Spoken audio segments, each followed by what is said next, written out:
Assalamualaikum warahmatullahi wabarakatuh.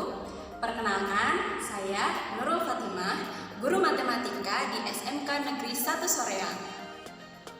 Pada kesempatan kali ini, saya akan mempresentasikan best practice hasil penerapan model pembelajaran inovatif memanfaatkan media pembelajaran berbasis media aplikasi edukasi untuk memenuhi syarat tugas KB3 Modul 7.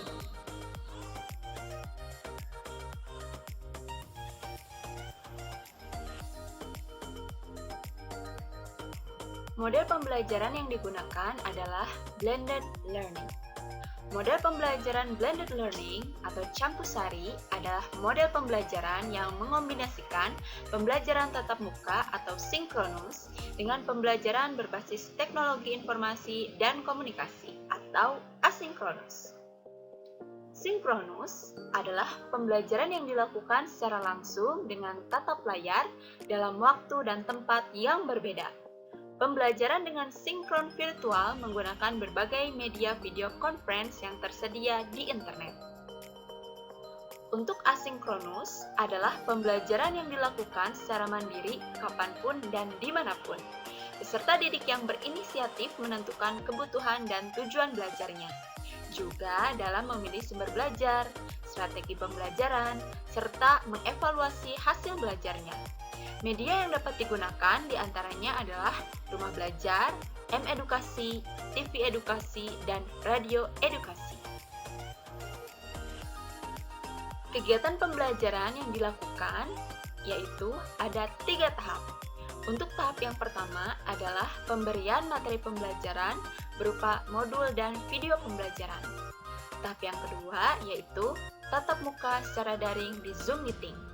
Dan tahap yang ketiga adalah pemberian tugas.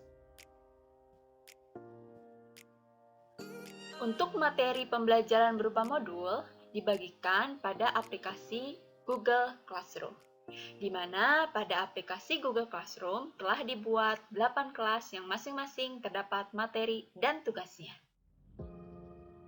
Selain modul yang guru buat dan sediakan di Google Classroom, peserta didik juga bisa mengakses pada media M-edukasi dengan materi KPD atau aplikasi yang bisa diunduh untuk dipelajari. Peserta didik bisa mengaksesnya pada laman m-edukasi.kemdikbud.go.id.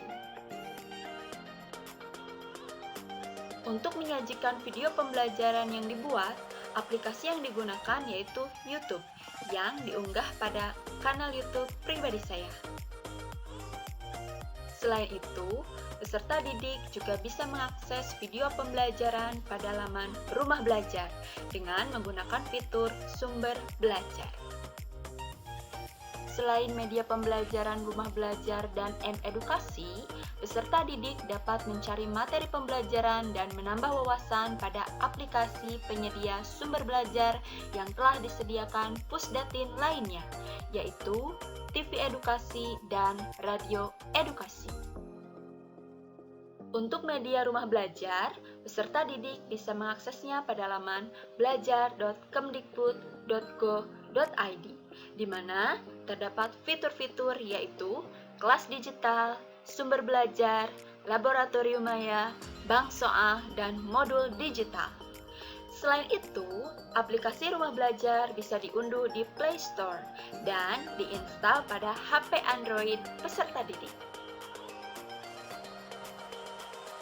Untuk media M-edukasi, peserta didik bisa mengaksesnya pada laman m-edukasi.kemdikbud.go.id.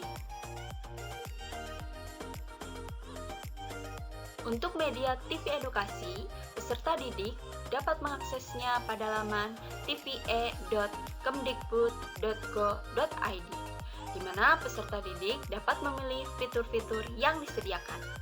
Selain itu, peserta didik juga bisa mengaksesnya pada kanal YouTube TV Edukasi. Untuk media radio edukasi, peserta didik dapat mengaksesnya pada laman suaraedukasi.kemdikbud.go.id. Salah satu fitur yang bisa dimanfaatkan peserta didik dalam proses pembelajaran yaitu podcast suara edukasi. Selain itu, peserta didik juga bisa mengunduh aplikasi radio edukasi di Play Store dan menginstalnya di HP Android peserta didik. Setelah pemberian materi pembelajaran, kegiatan selanjutnya adalah tatap muka secara daring dengan memanfaatkan aplikasi Zoom Meeting yang bertujuan untuk mendiskusikan materi yang belum dipahami pada modul dan video pembelajaran yang telah dibagikan. Adapun aplikasi atau media diskusi yang digunakan adalah WhatsApp, di mana pada aplikasi ini dibuat grup WhatsApp tiap kelasnya. Dan di sini peserta didik bisa berkomunikasi serta berdiskusi mengenai materi pembelajaran. Setelah dilakukan tatap muka secara daring, guru memberikan tugas di Google Classroom. Dan untuk pengumpulan tugasnya, peserta didik bisa mengumpulkan di Google Classroom. Selain itu, peserta didik juga bisa mengumpulkan di aplikasi WhatsApp jika mengalami beberapa kendala. Kendala yang sering dihadapi yaitu susahnya sinyal dan kuota.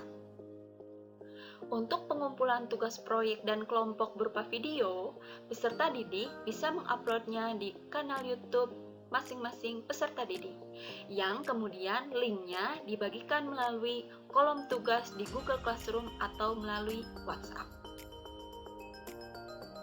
Adapun untuk asesmen dan penilaian menggunakan aplikasi Google Form yang dimanfaatkan untuk mengadakan ulangan harian.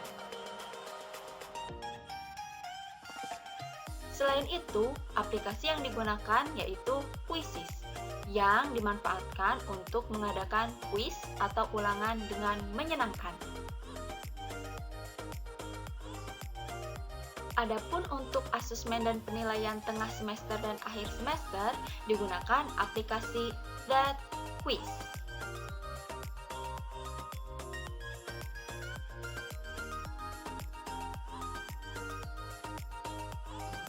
Sekian video presentasi best practice dari saya. Semoga videonya bermanfaat. Terima kasih atas perhatian Anda. Assalamualaikum warahmatullahi wabarakatuh.